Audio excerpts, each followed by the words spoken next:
First off, I want to give all praises and glory to the Most High Yahawah in the name of His only begotten Son YAHAWASHI, in the name of the Holy Spirit. In Hebrew, it's called Halal Yahawah by Hashem YAHAWASHI by Hashem Rahach Kodash. Double honors unto the elders and apostles of GMS who taught me this truth. Salutations to all the brothers out there that's teaching this word and truth and sincerity and peace, blessings and healings unto the elect, because that's why we do these videos. And today, I want to talk about this. Israel heads hack simulation of global financial markets. And the reason I knew about this was because of this brother right here. I'm staying in Spirit 144. I told him I'm the elder. You know what I'm saying? I watched this video and I'm gonna give my take on it. So go subscribe to this brother. Stay in the Spirit 144, and then stay in the Spirit 144 by his backup channel. But let's read a little bit of this. It says, Israel has taken point on a 10-country exercise which simulated a crippling cyber attack on financial markets around the world, attempting to create a realistic scenario of the pandemic and chaos that would ensue, Reuters reported. Dubbed Collective Strength and carried out on Thursday, the international cyber drill was conducted alongside the United States, Britain, Germany, Italy, Thailand, and the United Arab Emirates, among other countries, as well as major financial institutions like the International Monetary Fund and World Bank, according to the outlet. Treasury officials from the participating nations were shown a film to outline the simulated events. I would like to see that film, man. Yeah, we already seen it though, like World War Z, I Am Legend, the Apostle Tahar was talking about that yesterday. So the films is out there, man. It says, in which a narrator states that sensitive data was stolen and shared on the dark web, creating havoc in the financial markets over a period of 10 days. The exercise, reportedly dubbed a war game by Israeli financial minister, ran through a number of different kinds of attacks, including breaches that affected foreign exchange and bond markets, liquidity, and the security of data shared between exporters and importers around the world. It also examined the impact of misleading news reports on the world would-be crisis, as well as what steps governments would be expected to take. The banks are appealing. So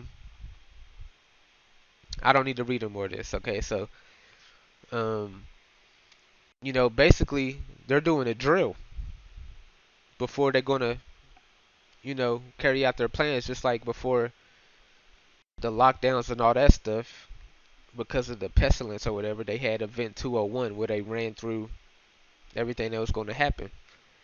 You know what I'm saying? So they're not doing this for no reason, and they're not telling you this for no reason because they're proud. Okay, they think they've won already. They're at the finish line. That's what they think. They say what they gonna do. They ain't gonna do nothing. The people ain't gonna do nothing. We weakened them with the chemtrails. We weakened them with the food. You know what I'm saying? We weakened them poisoning the water. So y'all people just America. I thought Americans was home of the brave, land of the free. But they getting all they freedoms taken away, and ain't nobody doing nothing about it. So when they shut down the economy and they bring in this new monetary system, the fourth industrial revolution, these people gonna take it. Point blank period. There's gonna be some uproars of the people, this and that, like it is in London right now. But at the end of the day, man, these people ain't gonna do nothing. The only ones that's gonna make it out of here is the elect and the multitude. Everybody else gonna fold, man. So like I said, this is just a drill, man. Basically, an exercise. It's a drill, just like Event 201, and then everything happened after that. Same thing with this. So, I want to play a portion of this video that the brother had. This is Klaus Schwab. He said the cyber pandemic gonna be worse than what happened with the lockdown. So let's get it. But still, pay insufficient attention to the frightening scenario of a comprehensive cyber attack, which would bring to a complete halt to the power supply, transportation, hospital services, our society as a whole. The COVID-19 crisis would be seen in this respect as a small disturbance in comparison to a major cyber attack. To use the COVID-19 crisis as a timely opportunity to reflect on the lessons the cybersecurity community can draw and improve our preparedness for a potential cyber pandemic. And so that's what's coming, man. At the end of the day, now, you know, you see to the right here, it says the Great Reset. You know, that's why they say the Great Reset. That's why they say build back better. You know what I'm saying? Because this is what they're going to do. It is what it is. You know. And I got some other stuff here. It says the White House issued new warning in the wake of cyber attacks. This was on June 4th. You know, I went down the line. Cyber attacks. Typed it in. New policy gives some federal agencies 24 hours to asset major cyber attacks. Irish Health cyber Irish Health cyber attack could have been even worse. Flaws in Tonga's top-level domain left Google, Amazon, and Tether web services vulnerable to takeover. Cyber attacks could be used to disturb decision making. So, you know, they're gonna shut down this financial system, man, and they're gonna shut down particular other things too, like the way that we give information now. They're gonna shut that down, bring in a new way to do it. You know what I'm saying? Because at the end of the day, there's prophecy on you know, them doing what they doing now, basically with this censorship too, man. It's all part of the same thing. This is Amos 10 and Amos 8 and 11. It says, "Behold, the days come, saith Yahweh Shemashah, that I will send a famine in the land, not a famine of bread nor thirst for water, but of hearing the words of Yahweh Shemashah." Most people hear the words of Yahweh Shemashah on the internet. Now, when they bring in this cyber attack, all this shit gonna be over with, man. You know, because when they do this, they already ran out the simulations. All hell gonna break loose all over the world.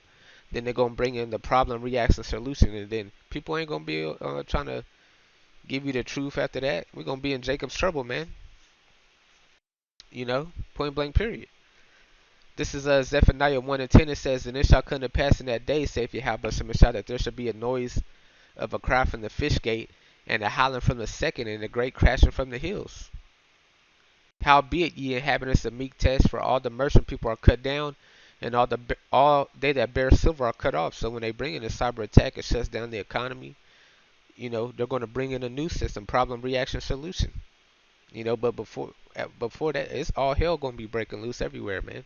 Then they're going to bring out the chip and this and that. You know what I'm saying? So this is coming, man. It's going to be the worst tribulation ever, man. You know, because I got some other stuff here. Protecting critical infrastructure from a cyber pandemic. Tired of lockdowns? Well, a cyber pandemic seems to be next. Preparing for a cyber pandemic, worldwide drill underway. This was on July 9th. Alright? And they just did the drill uh, on the 10th. Well, this article was on the 10th, but you know what I'm saying. They did it this week. Basically, the drill, man. So, hey, man, this is next. They want to they completely want to take out this infrastructure, man. They want to take it all down. Then they're gonna bring in the solution to it. Point blank. Period. That's why it says in 2 Corinthians 2 and 11, "Lest Satan should get an advantage of us, for we are not ignorant of his devices." Okay. And people like this, um, Esau Edom, man, he wants to be the new gods of the earth. Okay. That's why they put everything in the Simpsons. That's why they say it before it happens, because they're prophesying. Like the brother said in this video, they basically prophesy what they're going to do, and then they carry out what they're going to do. Okay, because they want to be the new gods of the earth. Okay, it says that in 2 Thessalonians. It says 2 Thessalonians 2 and 3, "Let no man deceive you by any means, for that day shall not come except there be a falling away first, and that man of sin be revealed, the son of perdition, who opposeth and exalteth himself above all that is called God or that is worshipped, so that he as God sitting in the temple of God, showing himself that he is God. See, Yahweh, like the brother said, Yahweh Shemashah, basically he got his men, right, and his prophets. Yahweh Shemashah read out everything he was going to do in the scriptures, and that was taking place. They're trying to do the same thing. They're trying to everything they say comes to pass. You know what I'm saying? That's why it says they oppose and exalt of themselves above all that is called God, because they're trying to be the new gods of the earth. Okay, and that's why in the scriptures it said, "Pride of that heart have deceived thee." Okay, because they're deceived with pride. They're disillusioned, man. They're completely gone. You know, and it just is what it is. But I want to get some scriptures because the new world order is going to happen, but while it's being set up, Yahweh Shemashah gonna throw some monkey wrenches in there, and then in Yahweh's second coming, he completely going to destroy them, man. This is Job 5:12. It says, "He disappointed the devices of the crafty, so that their hands cannot perform their enterprise." So Yahweh Shemashah gonna throw some monkey wrenches in there. Basically us telling the truth on what they're gonna do, and how they're gonna fall. You know, because I went to Second Thessalonians 2:4, and I went to cross references on the blue letter, and I was reading some of this. A good one is basically like Ezekiel 28. It says Tyree king overthrown because they looked at themselves as a god too, and they fell. You know, they fell for being overly proud. Same thing gonna happen to Esau Edom, man. But going back, I basically want to read basically their fall. This is Isaiah 14 and 12. It says, "How art thou fallen from heaven, O Lucifer, son of the morning? How art thou cut down to the ground, which didst weakest the nations?" Because Lucifer, man, if you go and see what it means, Halali, Halali. It says Lucifer equals light bearer, shining one morning star, basically of the king of Babylon. Halal describing the king of Babylon. So basically, the power structure of the beast system, man, and the ones that sit on top. Basically, the Illuminati, man. The Illuminati means the enlightened ones. That's why it says, "How art thou fallen from heaven, O Lucifer, son of the morning? How art thou cut down to the ground, which didst weakest the nations? For thou hast said in thy heart, I will ascend into heaven. I will exalt my throne above the stars of God. I will sit upon the mount of the congregation in the sides of the north. I will ascend above the heights of the clouds. I will be like the Most High." This is talking about them. "Yet thou shalt be brought down to hell, to the sides of the pit.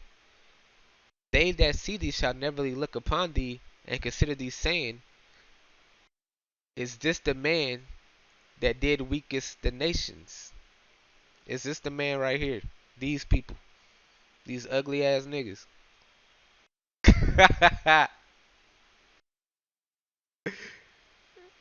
That made the earth to tremble, that did shake kingdoms, because they took down the whole world with lies and deception, man.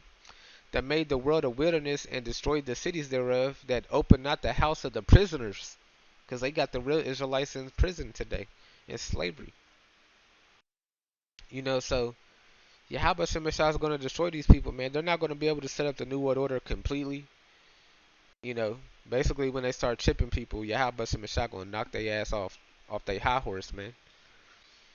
You know, you can go to Job 21 too, talks about the same thing. Job 20, Salakia. This is Job 20. Um, Job 20 and 22, it says, "In the fullness of his sufficiency, he shall be in straits." Okay, so while he's setting up his new world order, he gonna be in straits. Okay, "Every hand of the wicked shall be upon him. When he is about to fill his belly." Okay, when he is about to put the final nail in the coffin, man. They're gonna be at their most proud at this time when they like, damn, we won. They're gonna say we won. We got our birthright back. Okay, when he is about to fill his belly. God shall cast the fury of his wrath upon him and shall rain it upon him while he is eating. Okay, so they are going to set up their new world order to, like I said, to a certain point, but they're not going to, you know, they're not going to finish it. Yahweh Shemashah is going to destroy them before then. He shall flee from the iron weapon, and the bow of steel shall strike him through. It is drawn and coming out of his body, yea, the glittering sword cometh out of his gal. Terrors are upon him, man. When them nuclear missiles start